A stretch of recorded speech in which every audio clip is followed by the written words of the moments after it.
Everybody, Jason Burmis here, and I want to talk China. I want to talk quantum computing. I want to talk the multiverse. I want to talk the commercialization of this technology and what we know about this technology. I want to talk a lot that I don't know, okay? That's pure speculation in my opinion. And with this topic, I thought this was interesting. And I've been following quantum mechanics, quantum physics, quantum teleportation for quite some time. This stuff isn't always new. It's always a different type of particle. Now we're talking about qubits, and we're talking about devices that are really going to enable not only new types of encryption, but probably the death of the types of encryption that we are used to. And that brings up a whole question about cryptocurrency, et cetera, et cetera. But let's just read this article. Then I'm going to go through a few separate articles, what quantum computing is being pushed as, what quantum mechanics is being pushed as, what we know, and what we don't know, in my opinion. IMO. Quantum teleportation is achieved for the first time. Austrian and Chinese scientists teleport quantum states from one photon to another, first theorizing about it in the 1990s. International researchers have successfully teleported quantum states from one photon to another in a pioneering breakthrough that may lead to a more secure way of transmitting data. Now, that's a real interesting question, whether or not that's true. Once again, when you can make a technology, you can break a technology. And it's a constant leapfrog because nation states do exist. Espionage does exist. It is a very, very real thing. Now, I just want to say this right now. Physical matter, as far as we know, has never been successfully teleported. We're under the big-time microscopes. However, we've talked about quantum computing kind of at length, not only on this channel, but when I was working for We Are Change, I did a lot on it. And when you look at what qubits are, they are supposedly ones and zeros in this constant binary code. However, now not only ones and zeros, but they can have an infinite amount of numbers, it appears. And there are all these different types of different qubit computers, how many qubits there are, but then there's quantum annealing, and we're going to get into that. So this is the first time that they're saying that they've teleported quantum states from one photon to another. And before we actually read a little bit more of this, I want to show some of the CCTV. So they entangled 18 quantum bits. Now, what's the entanglement mean? Well, the entanglement means that they can become, they're related, but they don't have to be. They're not in the same physical region. And somehow this is going to produce, I'm not sure. And they don't seem to be telling us either, But the exponential increase in this stuff, because if they can be a 0 and 1 at once instead of like a brute force attack, which, old encryption was, you'd wait and wait. They try every single password that could be in those character spaces until they finally hit it, right? Well, they can do it all at once, so it should just be a click, if you will, just a click. We'll go back. We're going to get to that in a minute, because DWave is a commercialized quantum computing thing with NASA, Google, both involved, all invested. Everybody acts like, NASA's done for. They've just kind of switched into artificial intelligence, quantum computing, and this type of realm. And you got to ask yourself why. Okay? Why is a space program so concerned? And you could say, well, this is going to cause for better craft, et cetera, et cetera. And that to some extent is true, but I really think it's because it is a military-industrial complex technology that it's competitive at this point. Let's be honest, okay? So the first time breakthrough came when scientists from Austrian Academy of Sciences and the University of Vienna worked with quantum physicists from the University of Science and Technology of China, were able to teleport the characteristics of states of one photon to a distant other. Now, in true entanglement, they can be very, very far away. But again, when you're building these types of processors that apparently have to be cooled to almost space temperatures just to work, I guess they would be in the same kind of vicinity. Again, I'm not a quantum physicist.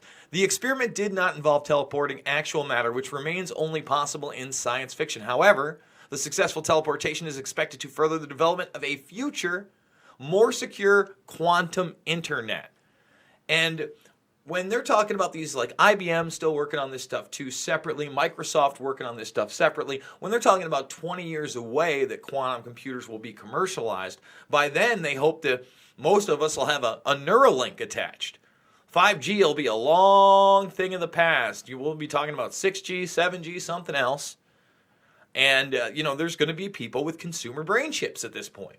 And this all leads to artificial intelligence. And we're going to get to the multiverse theory in a moment. Now, I've played that. I'm probably not going to play those so you can see them talking about it. You're going to have to look it up for yourself because it is so wild. Now, DWave, one of the entrepreneurs that brought you DWave, by the way, was a guy named Geordie Rose. And I did a video way back in the day. It actually got a copyright strike on it for playing part of his speech where he talks about this kind of multiverse and an infinite number and it really happening. And these guys are the pioneers of quantum qubit computing. So right now they have a 2000Q quantum processor that people buy, and you can check them out. They're rather pricey. They don't do, I'm sure, what you think they do, right? And it's very different than what IBM and others are doing, if you can see here. They use a thing called quantum annealing, okay? But this is the company that is absolutely in bed with NASA, okay? In support of NASA's Quantum Artificial Intelligence Laboratory, the NAS facility hosts a 2048 qubit D-Wave 2000Q.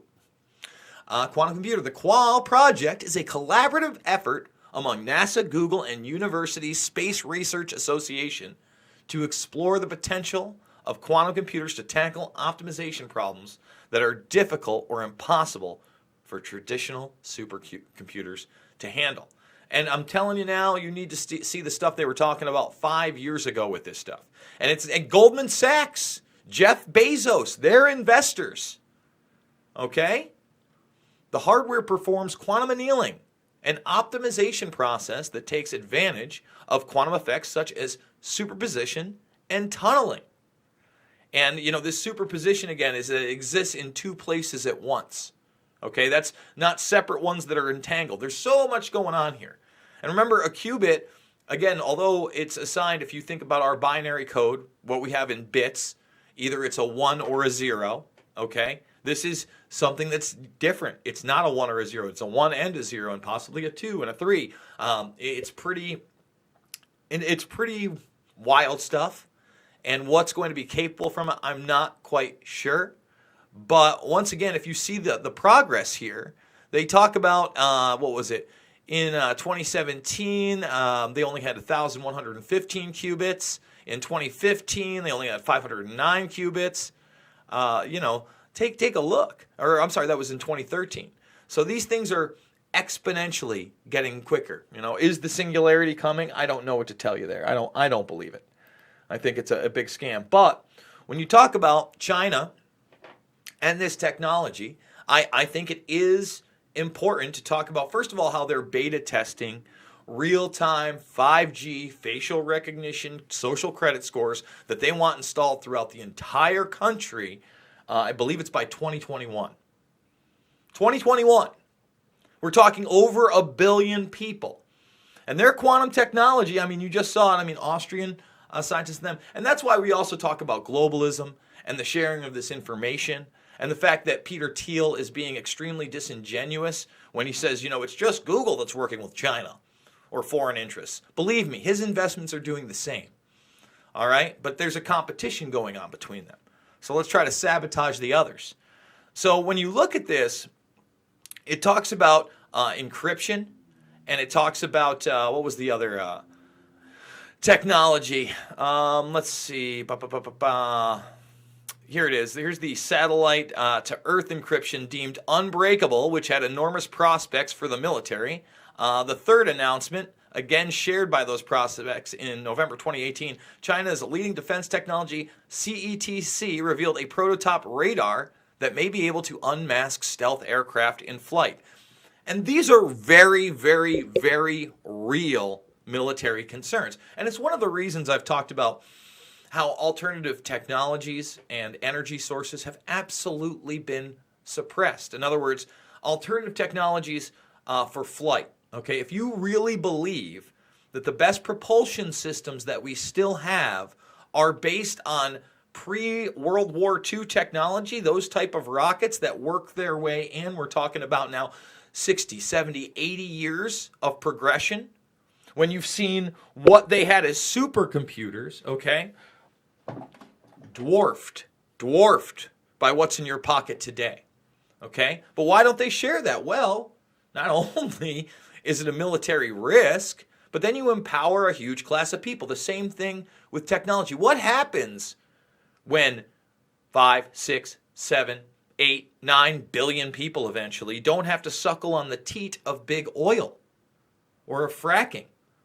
You know, the same companies gradually take over the wind and the solar, but let's be honest. There's other stuff out there that is also being suppressed. Well, it's also a military risk. Imagine the common folk having an unlimited amount of technology that was either free or near to free. And I know we're getting wacky and crazy, but hey, we're talking about quantum mechanics here. We're talking about optimization problems. We're talking about the very things they say that this type of stuff is going to bring you. But in reality, what are they selling you? Well, in my opinion, with this multiverse idea and the infinite use happening infinite times with infinite possibilities where, you know, I'm the president of the United States, or I'm an evil dictator, or I'm in a jail cell somewhere for selling crack cocaine, or I'm a French monkey. I don't know. Anything. I mean, we've actually talked about that. Different. Well, I think that dehumanizes all of us. And I think it also puts into our mind, well, we really don't have free will. This is all probably just a simulation anyway, and that's what people like Elon Musk are selling you, right? So I definitely don't have a soul. And it's okay for me to take all this transhumanist technology. You know, forget about wearables that could actually make sense, and if I want to, I can get rid of them. Forget about the human brain-computer interfaces that already exist that aren't intrusive. No. Let's merge with machines, and somehow they're going to clone our consciousness, and we will become them. And that's the sale. And I believe that sale is false. And I know that's deep down the rabbit hole. I don't know if I'm ever going to see that in my existence as a 40-year-old man.